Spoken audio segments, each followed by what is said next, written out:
we'll restart. So again, my name is Brian.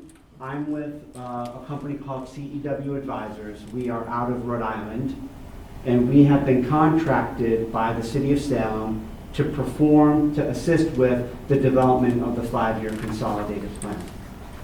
Because the city receives money through the U.S. Department of Housing and Urban Development, community development block grant money of about $1 million, and home investment partnership money of about $180,000 annually, the city is required by the federal government to do a 5-year consolidated plan. It's essentially a strategic plan that helps identify the needs in the community, what is the market analysis of the housing market in the community, how to really go about gathering that information from community members, and developing a strategy to help assist those specific needs that were uncovered through a pretty comprehensive consultation and community engagement process. We just started this process about 2 months ago. A lot of the data research and analysis, we're out there talking to community members, talking to agency representatives, talking to frontline staff, talking to the senior center staff, the members of the community in different areas to really gather information. Right now, we're just gathering information. What are the urgent needs of the community? That then translates into a draft proposal, a draft plan that really talks about this is what we heard, this is what we think a good strategy would be based on what we heard, and then we put that out for public review. And then there's another opportunity for the public to review that document and say, well, you fucked it up about this, or well, what about this? And then there's a way to do revisions to the document as well. And then that carries through another public comment period, and then a final document is developed, and then that document gets submitted to the U.S. government, and that is the planning document that the city uses annually to target the funding to those very, very specific types of projects. So that's kind of the general gist. What we really want to do is we want to talk about what is community development block grant, what is home money, what can it be used for, so then that way we're clear about what the city, what flexibility the city has with the development and deployment of that money. So what we want to also do is, no, it's fine. Right, we want to talk about trends in the population of Salem. We want to talk about the housing market. We want to talk about what those community needs are, the public service needs, the road infrastructure needs, housing needs. And then we're going to leave it open for discussion, questions and answers, like we want to get your information. And then next steps, I kind of already went through that, but we'll reiterate that at the tail end. So, Amanda. Hi. So I'm Brian Hull, I'm the president of CEW Advisors. This is my senior consultant, Chase. Hi, I'm Chase. And we have an interpreter. Shalom, Joseph. Shalom. So when we think about the Community Development Block Grant Program, right, there's 3 primary purposes of the program. First is to provide quality, affordable housing for individuals, families. 2 is to create suitable living environments. And 3 is to expand economic opportunities. But the fundamental piece is really targeting those programs and services to low to moderate income residents of the city of Salem. Okay? So when we think about that, what does that mean, low to moderate income residents of the city of Salem? Every year, the U.S. Department of Housing comes up with a methodology that identifies what is the area median for the Boston metro area. Salem is part of that metro area. Comes up with some mathematical formula that says, here is what we mean by low to moderate income.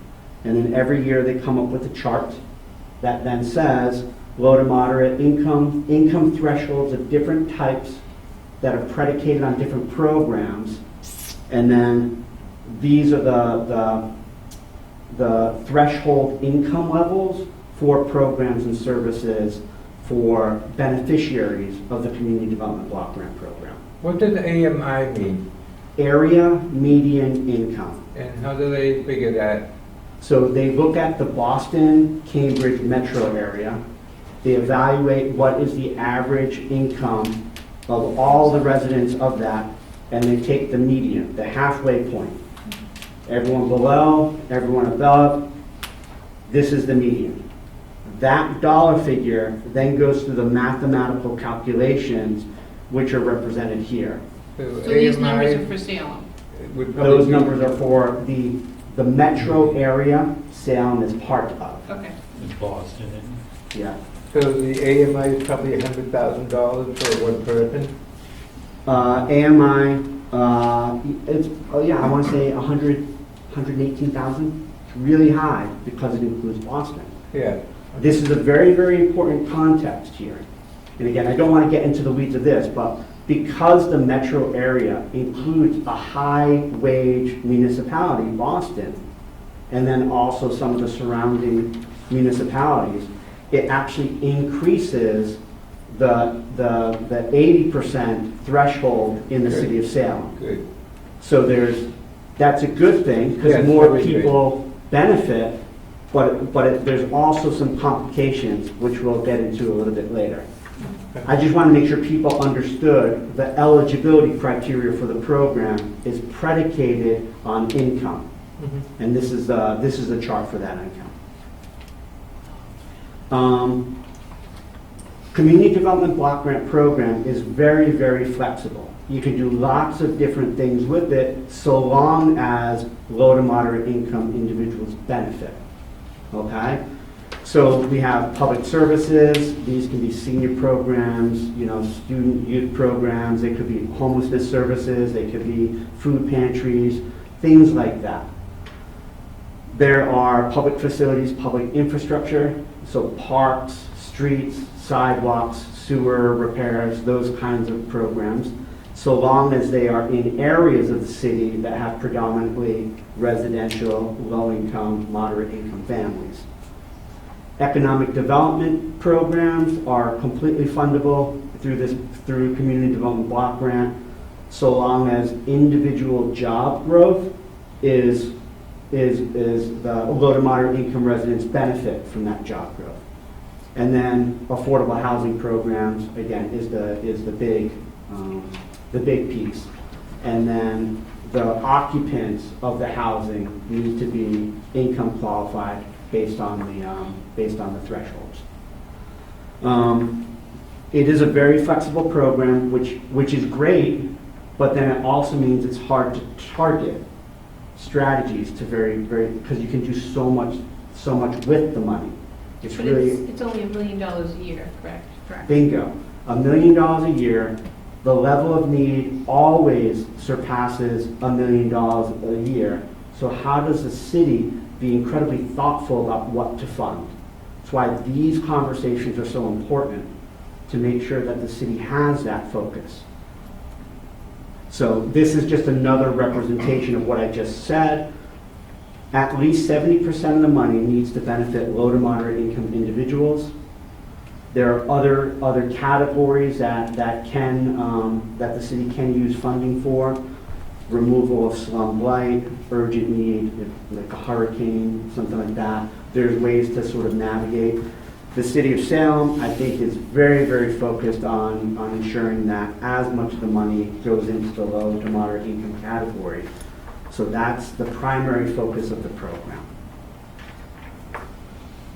We're going to shift gears to the HOME program, Home Investment Partnership Program. This is the second pot of money that is received by the city of Salem through the North Shore Home Consortium, which is a group of municipalities that is actually the recipient of the funding, and then by formula, each of the municipalities within that consortium gets part of the funding. It's a complicated methodology that is that is managed by Peabody, Yes. by the city of Peabody, and then annually, the city of Salem gets about $180,000. The home funding needs to be used for affordable housing, okay? But you can expand affordable housing, you can do grants, loans, you can do acquisition, demo, clearance, new construction. Anything related to the development of affordable housing is generally eligible within the home program. What the city focuses on, because $180,000 is not a lot of money, the city really focuses on leveraging that money for other grants, other funding to really do the development of the housing. So the proposals that come into the city from affordable housing developers really include lots of different funding, and the city's home program is one small piece of it. So, and all So those the money goes to developers? money goes Or to, studies for developers or whatever? No, it would go directly to a development project. So for a developer, it would show that the city is supportive of the project and helps them leverage for additional grants. Such as a 40R? If the 40R were approved, could it go to a 40R? It depends on the affordability levels. It has to meet certain affordability levels. But it could. It could, yes. Historically, the city has spent this funding also on rental assistance programs, things like Housing First, that provides rental assistance to formerly unhoused individuals with wraparound services to keep them in that housing for 12 months. So it's flexible. Again, you can use it for the creation of housing and also for supportive housing services. so there are two different housing types, rental housing and home ownership housing. The home program can support both of those. We're going to talk about rental housing first and the thresholds, the income thresholds for that. Rental housing between 1 and 4 units. The occupants of those units must be at or below 60% of the area median income. And those income levels are here. If the development is 5 units or more, there's a little bit more of a threshold criteria. So at least 20% of the units need to also be affordable for, targeted to individuals, families that make 50% area median or below. So that's kind of the additional threshold that's in rental housing. All the projects must be located in the city of Salem. Those are the income levels for those occupants. Home ownership has a little bit higher level of threshold for this. As long as the household is 80% AMI or below, a home ownership unit could be a project. I don't know if the city is really focusing on home ownership. We have home ownership through our community development block grant. We have a first-time home buyers program and a housing rehabilitation program. So home funds can be used, but they use a different source of funding for it. So I just want to give a high-level overview of what the funds were, what they can be used for. Now I want to kind of talk really briefly about the population trends, housing trends in the city. I think we can all admit the housing prices, the rental prices are insane. The escalation of those costs. The population growth in Salem has been very, very strong over the past 10, 12 years. Population has increased over 8%. Currently stands, this data is from the American Community Survey, the census data through year end 2022. That is the most recent data available. Through that data set, the current population of Salem is about 44,500 individuals. Total housing units grew by about 12.5%, which is really strong growth for housing development. I do this consulting work across the country. That's actually really commendable for the city of Salem because more housing means housing prices generally don't escalate as much. Occupied housing grew by about 13%. There is this phenomenon between housing, total housing units, and this vacancy rate. So that's kind of why you see that difference. How are Airbnbs being taken into account? So Airbnbs are, from this public data, they are shown as housing units. At the time the census is conducted, if there's an occupant of that unit, it is an occupied unit. If there is not an occupant in that unit, it is an unoccupied unit. So take it with a grain of salt. It is publicly accessible data. So, without doing our own on-the-ground census of all the houses, we don't really know. But yeah, that's just how the data is collected from the U.S. Census Bureau. This is a slide that really shows the dramatic increase of single-family home prices in the city of Salem. Over the past decade, from July 2014 to July 2024, the city of Salem has seen a 98% increase in the single-family home price. I just wanted to call that out. That's an incredibly large increase in home values, and there's a similar phenomenon in the rental prices.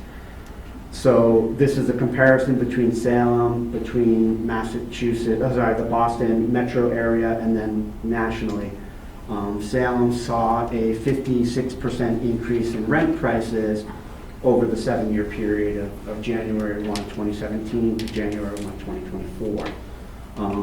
That is higher than the national increase, and then also higher than the Boston MSA increase. So housing cost escalation is a problem nationally. It is felt more significantly in the city of Salem. Why is that? That's a fabulous question. It could have been the housing prices were lower at the base year than they are now compared to regionally or national averages. I haven't gone into that level of sophisticated analysis, but part of this process is really hoping to understand what that divergence is. Again, this is a reiteration of the funding that's available. This is every year the city gets about $1 million of CDBG funds and about $180,000 of home funds. It is important to recognize that $1 million of CDBG funds, 20% of that is sort of taken off for administrative functions. So we're really talking about $800,000. Part of the 15% is the maximum cap so $150,000 is the maximum cap of CDBG funding that can go into public services, and that's a federal requirement. You can't spend more than 50% of the money on public services. I'm sorry, could you explain that a different way? Yeah, absolutely. So when we spoke earlier about the categories of spending for community development block grant, there are four primary categories. There are public services. Those are programs that individuals access. So it could be a food pantry, it could be a workforce training program, could be youth programs, senior services, those kinds of one-on-one programs that individuals access. Then so that is a specific requirement from the U.S. Department of Housing. You can spend no more than 15% of your annual allocation on providing those services. The other 85% can be spent on any of the other categories at any level. So street paving, sidewalks, facility improvements, accessibility improvements, affordable housing, all those things. There are no limitations to the amount of funding that can go into those programs. there is a limitation. There's a cap of 15% on public services. I don't know why that cap exists, but it is written into the federal regulatory requirements for that limitation. And in past years, has Salem hit that percentage, or has it gone over, under? The city has always met the thresholds. We've never gone over. We do have this little chart on this sheet, a pie chart, that shows over the past 5 years, the categories of funding, the percentages that's gone in there. So you can see public services, it's showing 20%, but that's because this includes community development block grant, COVID money, or CD, and that you were allowed to increase the cap to 15%. So that's where you see a little bit more than 15% overall. About 19% towards affordable housing, 27% towards neighborhood improvements. Economic development was 19%, and then planning and administration was 15%. And then the cap, again, on planning and administration is 20%, so we're lower than the. Why are administrative costs so high? There's a lot involved in managing the grant. There's reporting requirements. There's 2 plans due every single year. There's fiscal reports. There's monitorings. In Salem, in prior years, and this year included, we support about 20 community public services a year. Every public service needs a contract and a monitoring. We have to monitor them. Again, the folks who are supported by those community services, we need to demonstrate that they are low to moderate income. And so that means tracking that data and putting it to HUD. So it's just a lot of administrative work associated with But it. it's one person's salary. No, this is multiple salaries. I manage the overall grant, but we also have a housing coordinator who helps manage our housing rehabilitation and our first-time homebuyer program. We have an economic development planner. In our finance. So that's not out of the city budget, that comes out of this. A portion of it, yeah. There are salaries some of the salaries are split. So there's some folks in the Because if planning. it's part of your job, you just do your job and Right, so a you get paid portion, more. a portion might be spent towards, there might be 50% that's paid for out of the grant, and that you have to demonstrate you are spending it towards the grant and towards administrating the grant. And then the other 50% would be out of the city budget. So it could be percentages. And just to have, I'm sorry, sir. go ahead. I'm sorry, just the public services, does that include, does some of that money go to the Council on Aging? Yeah, we have, Some of those programs? we have several programs that are funded at the Council on Aging, the exercise Okay. program, the art, the vans themselves. There's a wellness cafe. Yeah. One other thing, when you say you monitor some of the programs, do you monitor like the food pantries? I know you had the mobile food pantry things. I work for the Salem Housing Authority and I see them at a couple of our properties weekly. Are they monitored? You do monitor those? We monitor for compliance with their contract and the CDBG requirements. So demonstrated that they are serving low to moderate income Yeah. households and then meeting all the other grant requirements, and there's a whole bunch of them. Yeah, and those people accessing those programs, did they have to apply? Are they applying for those? There's an intake process, Okay, and so they fill out a participation form I thought so, yeah. that says what their income level is, and then we also need to collect race and ethnicity because we report that to HUD. Great, thank you. So I wanted to kind of like, now that we've gone through that, some of the requirements and regulations and funding stream that come in, I want to really just pause, and I want people to really think about the communities that you live in, the city of Salem, sort of you, your friends, your family, your neighbors, like really talk about what you're seeing as some of the high priority needs in the city of Salem from the perspective of individuals that would qualify for a community development block grant program or an affordable housing development funded through the home program. It's hard because what I see is what we've built, it's unaffordable for people within their income level. You know, all these buildings, these condominiums and apartments, I mean, we might have 4 to 6 units that are, 80% or 60% or 40% of the adjusted gross income, but it's still too much. It's still too much for people to afford. Right. And so I just feel like we've gentrified our city to the point of not getting it back. And we're kind of maxed out. I mean, unless you want to continue to build more big buildings that, and put people in boxes that cost $400,000, $500,000, $600,000, and that's what we're going to allow them to live in. I think where it's a lot of it's market rate. We're drawing people from Boston, which Yeah. earn a higher income, and it edges out local people who don't make as much. To be honest, I really feel that the city of Salem is marketing itself to tourists and transient and gives very little care to the current residents, the very residents that have been here perhaps for generations, came as immigrants because it used to be affordable. And the city does not want to hear from us. And as long as we continue to use Boston salary, we are screwing ourselves out of serving the people that live here now. We pay taxes every day. Our voice should be heard.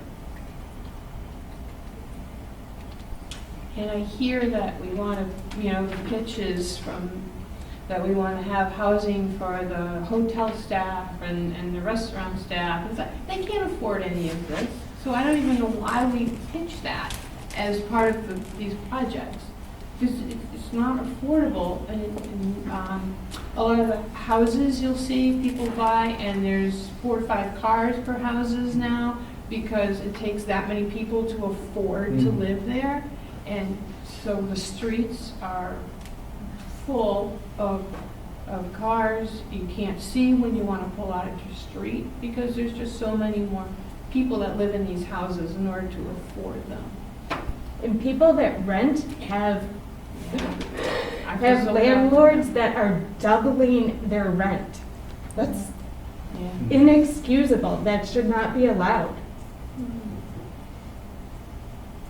I don't know if rent control is the answer, but you shouldn't just get a notice saying that, oh, by the way, your rent is going up 50% or doubled. That's inexcusable. And I worry about all these people that are, because they want housing and so desperate for housing that they're stretching themselves so thin to get in. And I worry about people going into bankruptcy, having another housing crisis for these people that are really stretching themselves so thin just to afford to live in a box. And I want to clarify, we're not responding purposely. We are Oh, it's okay. absorbing the I information. think- I just want to make sure that that was clear. That's okay. Like, so. I'm just saying, I think that's a community need. It's, I'm interested in the homeless, because that's a big issue in the city, and it's a growing issue in this city. And I know that through HUD, there's a lot of money available for things like housing and for services for these individuals. The thing is, you don't have enough money. You don't have enough money to do anything. 180,000 and 20% is going to administration. You really don't have much money. What do we have to do to get the city to apply for more money? There's apparently money that is with HUD that could help in a lot of these situations. I think I mailed you a bunch of different programs that we had received from HUD. And what do we have to do to get that as part of a plan, as a strategy, is to go get more money? Because what's needed is more money. I mean, you can't do anything with 180,000 in this city. If you wanted to do a program, let's say you have people and they don't want to live in a big shelter. It's a terrible place to live. It's a chaotic place to live, and you can get home funds to do smaller projects. You could do smaller ones that are integrated in with the entire community. but you need to go get that money, it's at HUD. What do you have to do to go get it? What do we have to do to have the city go get it? The city is eligible, we know municipalities are eligible. What do we need to do to get them to go get that money for important services that are a little bit different than the mass services that are being offered and not particularly working well? That's to say, in the least, not particularly working well, not working at all, actually. Is there any way that we could use some of that administrative money to possibly hire a grant researcher? Like someone that job is just to go out and find as many different grants as possible and just apply to each one of them. I think the city could do that if they cared to do that. They would be able to use that, a housing consultant, usually somebody who's worked at HUD, and somebody who can help you get those grants. And that would make sense to use that money that way. And in addition to HUD, there's other programs, like I know Medicare, Commonwealth Care has Medicaid. programs for housing, for people that are receiving services from them. There's veterans programs. So it's not only HUD, but there's other federal and state government agencies that you can get housing grants from if you had a grant researcher. Yeah, this is, Here, yeah, this is, housing consultant. yeah, that's a really great idea. I appreciate that thought. I think, correct me if I'm wrong, but for the administrative costs, it has to tie directly to CDBG. That doesn't mean the city couldn't look at having a grant administrator outside of CDBG as part of the budget to look at those other fundings, so it's more holistic, right? But for the administration, it has to all tie back to managing the grant. Or Will even, those services be part of that? I mean, there's a real shortage. They're not doing services at all in the city. They're doing very little services. And it's a great need. You know, you can't combat homelessness without services and people helping these people. And there is money available. Someone's got to go get it. The city needs to go get it. There's money, as Chris was saying, it's Medicaid does have funding for homeless services now, and money for things like back rent and utility bills and all these other expenses that they cannot afford. That money is available, but once again, the city needs to go get that money. So what I came here for was to make sure it was in the plan, maybe a strategy for the city to, chase the money. I know Peabody has rental assistance. I mean, just one-time rental assistance so somebody doesn't get evicted, so they don't end up homeless. I mean, it just seems like sometimes people just need a little help. Yeah. And if that were available, it would perhaps keep them from being on the street. Plus, the majority of homeless people would be able to utilize housing choice vouchers. And I know they are over there at the Housing Authority, aren't they? What's that? Housing choice vouchers?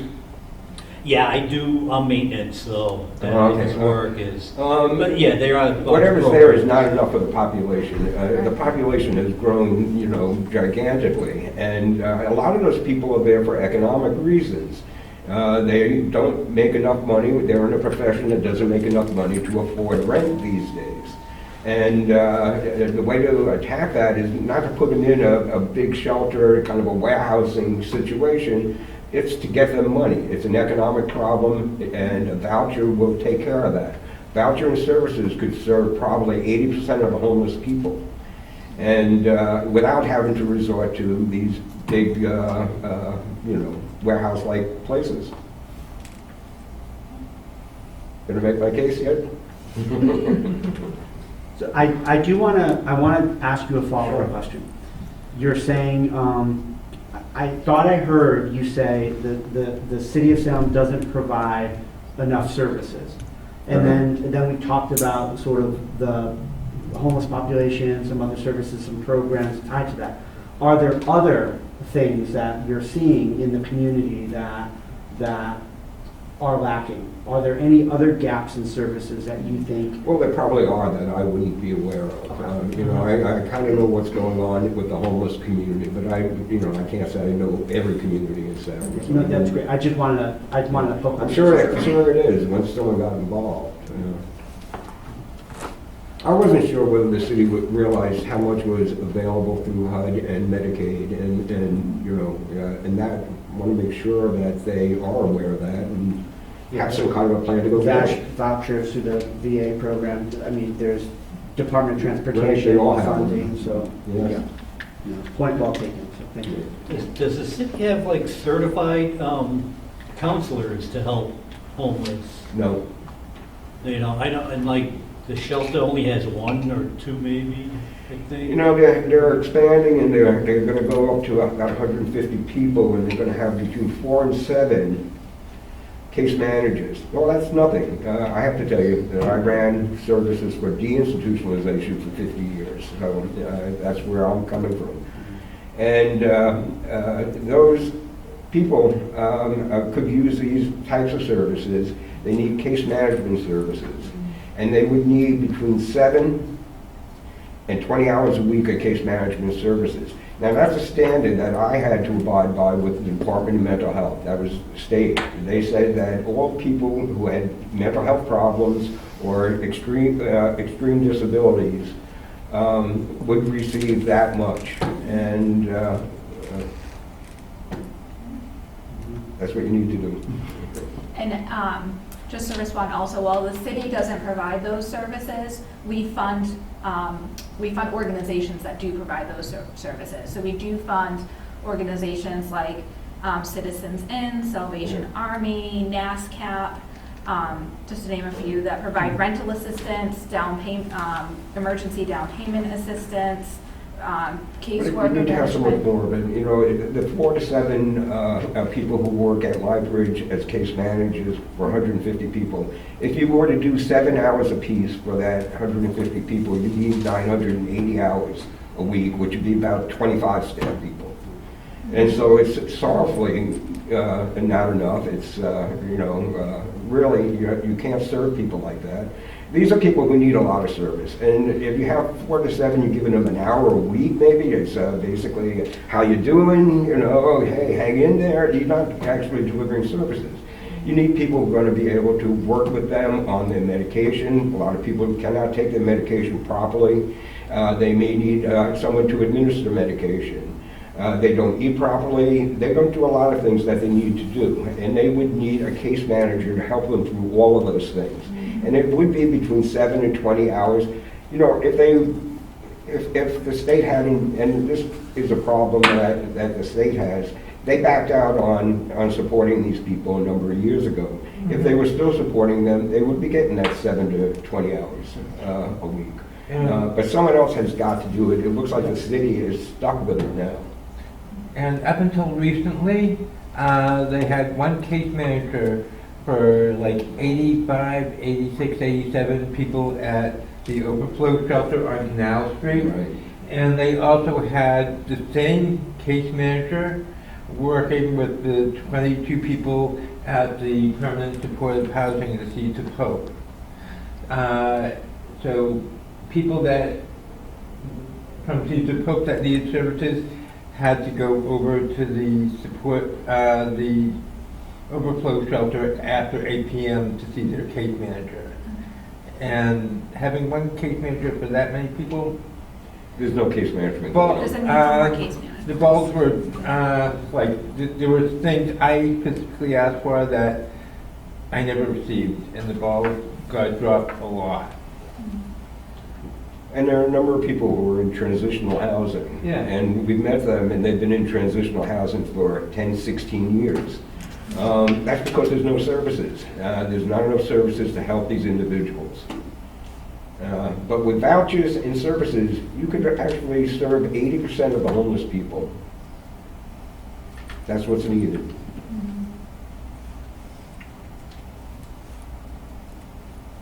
I guess, I was thinking about too, is like, you talked about low to moderate income people and the building that's going on. I don't see much of this. I've only seen a couple where you had like 3 tiers of income level.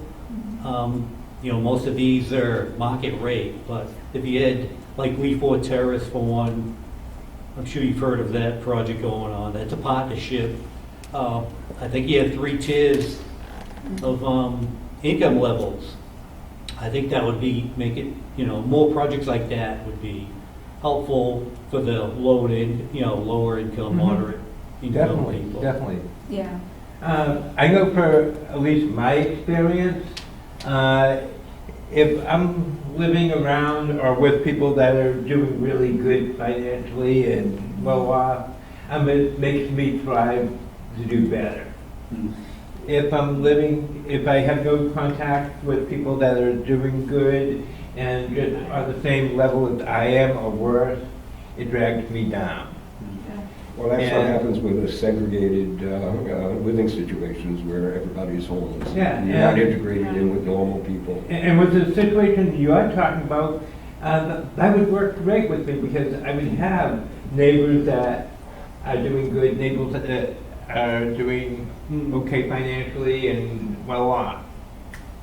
Yeah, you know, 2 projects, the Salem State property, the South Campus Yep. is another one set up like that.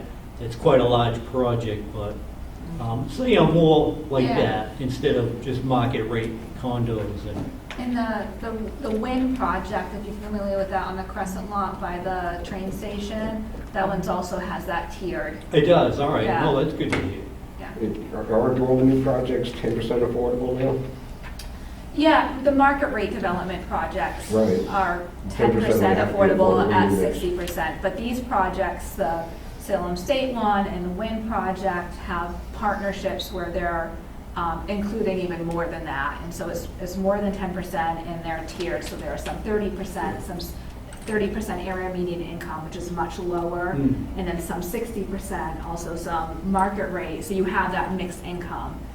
So I hear you, and that's something that it sounds like you'd want to see more of, is Yeah. that mixed income. But even calling something affordable housing when you are including Boston as an income is a misnomer. And quite honestly, I think it's intentionally misleading. Because we live in Salem. I make Salem money. I don't make Boston money. So to tell me it's affordable is essentially lying to me.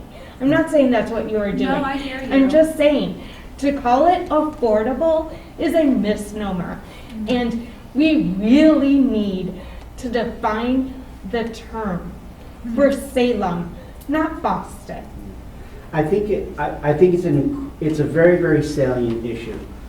One of the things that is a challenge is the federal requirements are the federal requirements. I get that. I'm not making excuses. I'm really Yeah, trying but to. so call it something that is appropriate for Right. Salem people to Right. understand. Yeah.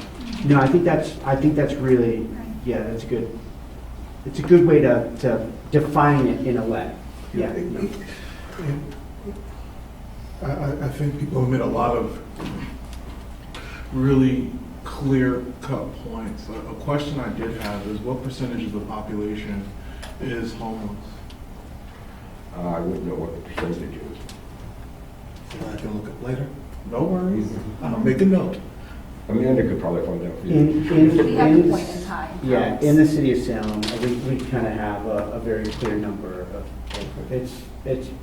it's not a very big percentage, so it's, I don't know the number offhand, off the top of my head, but we have it. And there are ebbs and flows there as well. I mean, being in the Northeast, it's seasonal. Being in October, it's also seasonal because sometimes you have folks who are drawn to October. And we recently had a homeless encampment that actually drew up those numbers as well. Yeah. So it definitely does, it ebbs and flows. And we just had to deal with Matthew Cat's closing, so that added to it. When our encampment got closed, it went down some, so it fluctuates a lot. I really appreciate all this feedback and discussion around housing. while I have you here, I am interested, are there any other needs you're seeing in Salem? As we mentioned, this can be used on park improvements. Any other what? Any other needs? As we mentioned, this could be used on park improvements, on sidewalks, streets, other services in Salem you're thinking of. I did want to share in this little guide, we have a map, and this is a point in time as well, but this shows you all the neighborhoods in Salem that are eligible for this funding. And this changes, as incomes change, but, if we wanted to do a project, those neighborhoods would be eligible. I'm sorry about that. Oh, it's okay. Would reduce bus fares or reduced T-passes or anything like that be applicable for any of this grant money for people of lower income? No, that's a great Anything to suggestion. help. And anything for the seniors, or if they could have a reduced, the Salem skipper rate, Mhm. they could have reduced rates for that.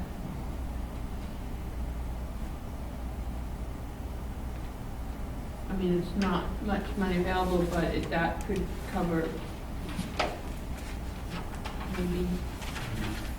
I was kind of wondering, I was just thinking about parks, as you said, I'm wondering, Castle Hill Park could use some attention. Okay. I haven't been around there, but maybe Mac Park up in there too. I think Mac Park does. Just a thought, yeah, I know, Yeah. definitely, the Castle Hill Park area, I don't know if that's seen any upgrades or any work there in a while. And with this 5-year program, we don't have to target specific locations either, but just generally, what are you thinking of the parks in Salem? Should this money be, used in that way to make improvements? Yeah. I'd like to see the sidewalks fixed where the kids walk to school. Okay. Oh, yeah, the sidewalks in Salem are horrendous. Yeah, I know the kids walk to school on Jefferson to get up to the middle school or along Highland and stuff. I'm not sure about how Highlands are, but I know a lot on Jefferson are a mess. See the kids walking out in the street to Dangerous on avoid the Jefferson. water. Just, yeah, I think by the, far from the tree, Yeah. And that without that that, intersection of Jefferson Ave and Jackson Yeah. is kind of an issue, it's dangerous, like you said. and with the addition to outside dining, it's making it even worse. With sidewalks. The what? With the addition to outside dining, it's making Oh, sidewalks yeah, even I worse. agree. Yeah, can't see a thing. Are there issues of flooding or bad drainage in certain areas of the city? Yes. At the bottom of Endicott. Say that again? At the bottom of Endicott, after a rainstorm, there's a gigantic puddle there for a while. It's That called smells Mill nasty. Pond. Huh? I mean, it had a name, and there used to be a pond there. But they dried it up, and it keeps coming back. Yeah. That's the problem. Need that good Yeah, rainfall. I think again, for the flooding, again, far from the tree, I think that intersection sees a lot of water build up and Different spots the along the Jefferson. pizza place gets flooded, I believe, whatever the pizza roast beef place is right there too. But then we're building housing along places that are, We should not be building housing anywhere that is in a flood zone, and yet all sorts of, over a dozen projects have been approved. Yep.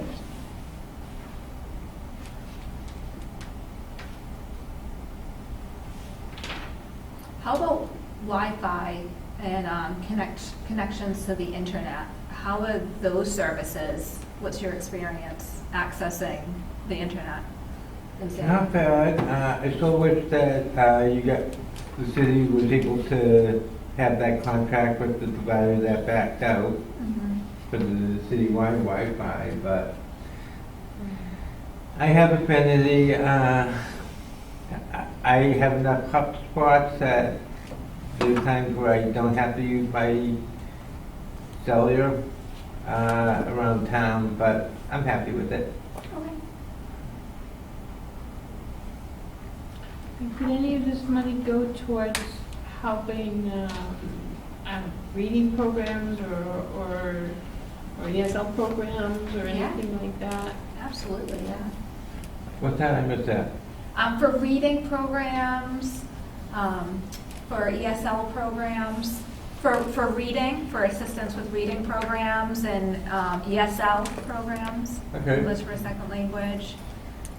We have used the funding to support places like Leap for Education that assist students with post-secondary and after graduation career fields. There's a radio station I listen to, England, and they're always talking about a program that the British government funded that will teach math skills to adults. And that would be so they can like get better jobs or help to Did you say math skills? math skills. Oh, great, okay. And maybe doing something like that, like a refresher math skill program. Mhm. And the British government pays for the whole thing. Just an idea.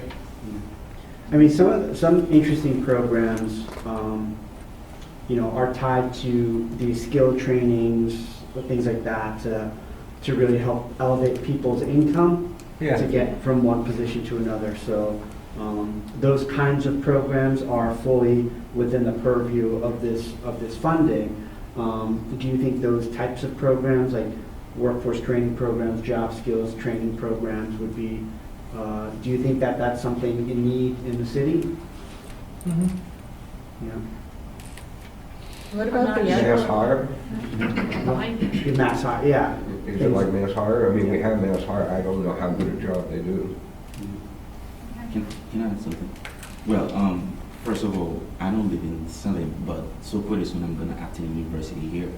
So as you were talking about the needs, I'm thinking to suggest something, which is the street urinal.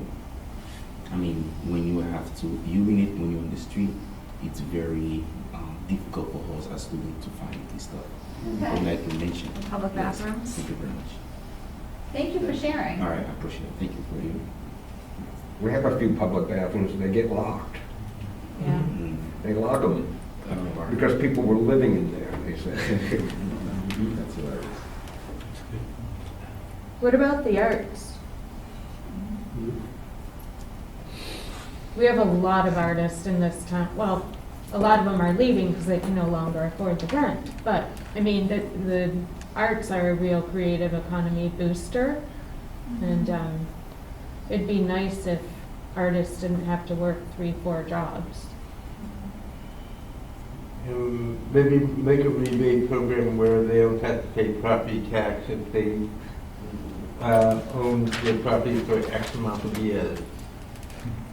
And they're at a certain age.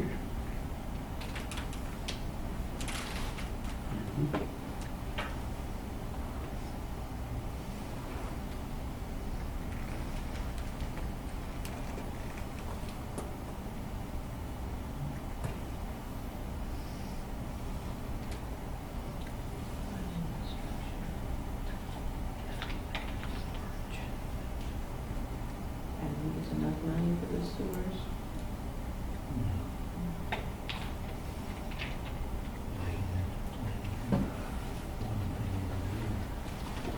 Well, again, thank you all for this feedback. And I know it was a lot to ask you to sort of brainstorm and come up with the ideas. If anything else comes to mind, please reach out to me. My contact information is in this booklet. We're going to go through the next steps again, just so you know what we're doing with this information. But we also have a link to a survey in here. We'd love it if you took the survey and shared it with your networks to get some more feedback. It would be really helpful because we only have a few people in this room and we want to make sure this gets out. We also have a few additional meetings coming up, including a community service meeting on the 30th. We're meeting at the Point Neighborhood Association on the 30th as well. And the Affordable Housing Trust Fund will be meeting via Zoom to talk about housing on October 1st. So there's more opportunities to participate if you want to do it that way or share it with your networks. Does the Is there city a copy already- of this that we, online that we can forward to people? That's a really great question. I need to figure out how to do this. It's a Word document, so it doesn't look great online, but I'm sure. You can make it into a PDF and put the PDF online. Yeah, it's just, it doesn't fold, it's folded in a, I will work on that, okay? The formatting is, yeah. It's a little for a funny. pamphlet. Does the city already have sort of like a target of where they're planning on spending this money anyway? No, I mean, that's why we need to have this conversation. A big part of it's looking at the buckets, the categories, you know, like where do we prioritize the funding? And then what we do after this consolidated plan is eventually approved, then we're going to do another plan called the one-year action plan. And that is part of this process this year, but each year it happens to identify projects. Because the parks, the housing needs, those are all going to be there, but what do we target each year? Right. So there'll be additional meetings every single year to continue to have these conversations. So once this is turned into something digital, can neighborhood associations link to it? So they can, neighborhood associations reach a lot of people, so That's they a- could. Mhm. put Yeah, it on thank their you so list much for through that. NIAC. Yeah, we can definitely do that.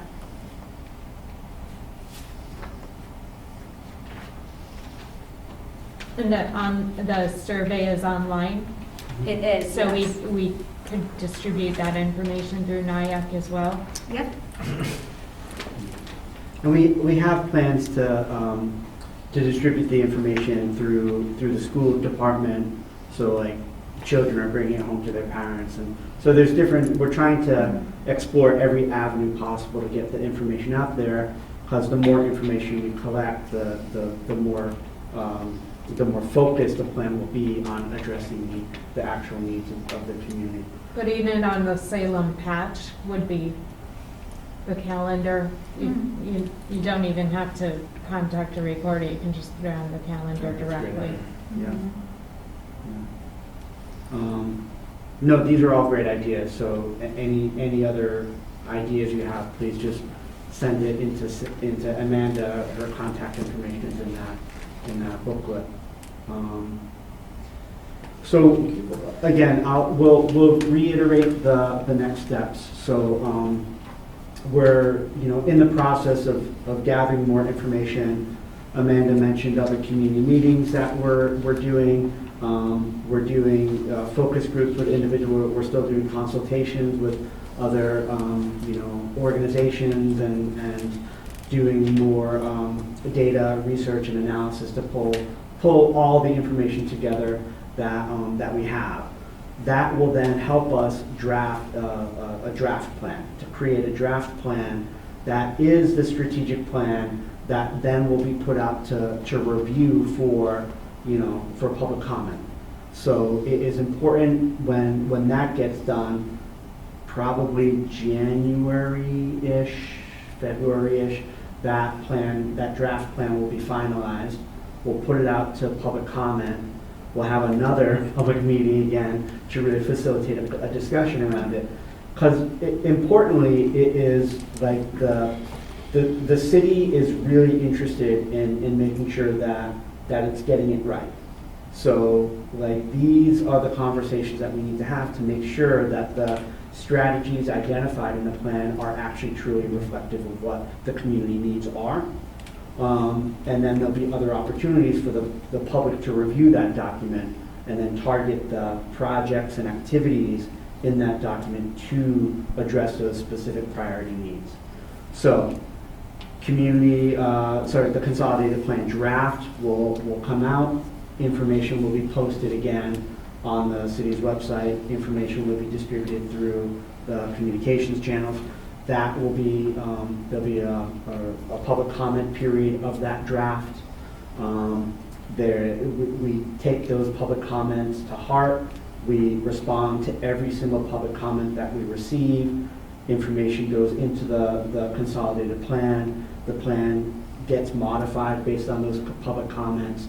And then that is a final plan that then goes to the U.S. Department of Housing and Urban Development as the guidance document for the city for the next 5 years. Do you have an email list that we can put our names on so we can be directly contacted about upcoming meetings? Because I stumbled upon this meeting accidentally. You can get on the Yeah. Salem alerts. Huh? If you go on the Salem website and you can sign up for alerts. Yes, I'm on all the list. Because that's how I found out about this one. Okay, cool. This is the alert. So what I'm going to do right now, I'm going to actually pass this around and get people's name, phone number, and email. Whatever you want to put is Yeah. fine. We just want to gather that information. Okay. And I'd be happy to share I'll create a list of folks who want to sign up, and I'll let you know I'll let you know again when the upcoming meetings are, and then when the plans are posted. Okay, great. Thank you. Well, I'll let you fill it out first. Who is in charge of the city's website? Which department? Because it is heinous, let me be polite. It's horrible.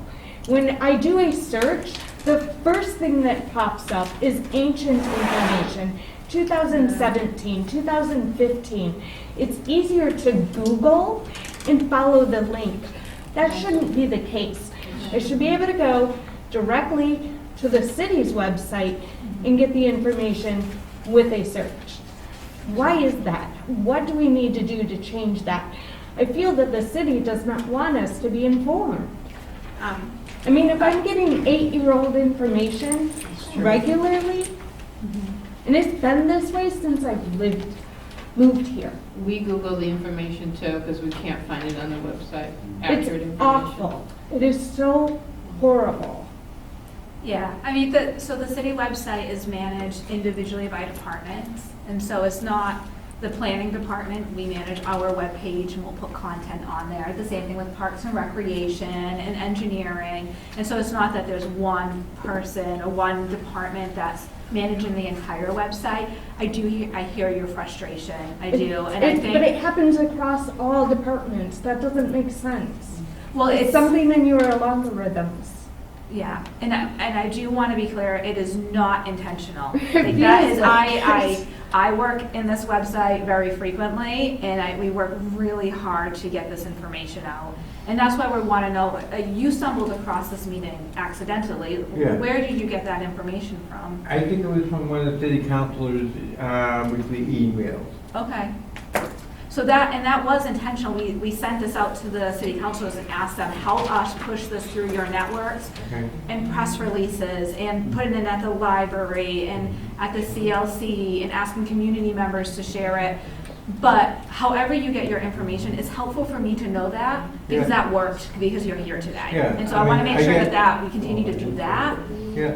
And I also hear you on the website, and I'll take that feedback. But it is not intentional. We're not trying to hide meetings. We're trying very hard to push meetings out to the public. Yeah, I got Patty Macello, Jeff Cohen, and Alice Merkel's emails. Great, their newsletters. And each one of them tends to focus on different things, so I can get a good picture from all three combined. Okay.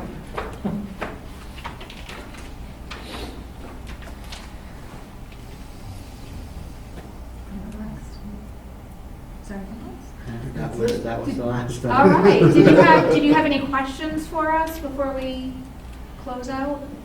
Nothing comes to mind, No, thank you. yeah, Thank Yeah, you. thank you. something will come to mind, we'll send it, Yeah, we'll have plenty of time to kind of bring it to your attention.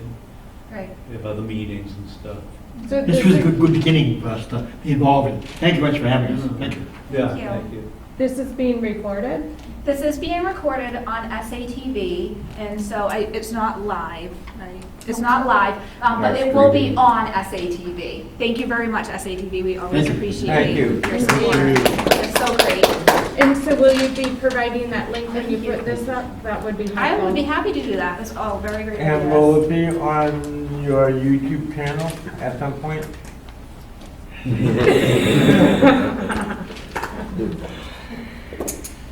Well, thank you, everyone. Thank you. so much. Thank you. Thank you. Thank Like I you. said, I drove home, so if you want to ride home. No, no, thanks. I need All right. to I go. just